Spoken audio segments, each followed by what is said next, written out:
Hello guys, good morning guys. Ito na naman ang aking may share sa inyo ngayon guys, kung paano ba gumawa ng gamot para sa sakit ng ulo guys. So nasubukan ko na ito guys sa inyong mga matatanda dyan, okay, sa malalayong lugar na walang pambili ng gamot, ay ito na yung kasagutan ng inyong mga sakit ng ulo guys. Kumuha ako ng 7 dahon ng guyabano guys. 7 dahon ng guyabano siya guys. 7 siya guys. Tapos 7 rin yung dahon ng bayabas guys. So ito guys ay pagsamahin natin ito, ilagay sa baso guys.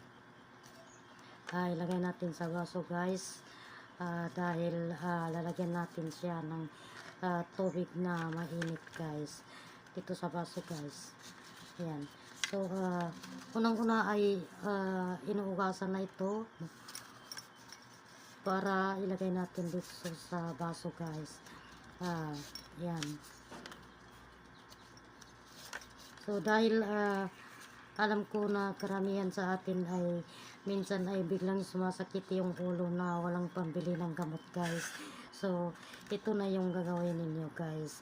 7 piraso ng dahon ng guyabano at saka 7 dahon ng bayabas guys. Tapos mainit na tubig, lalagyan natin siya guys.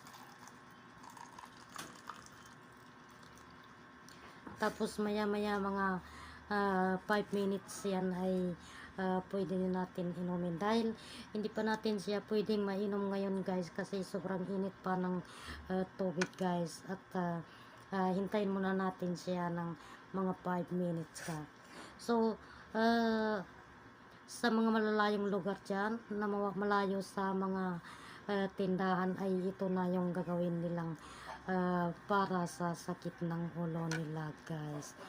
So maraming salamat sa inyong lahat guys. Good morning guys.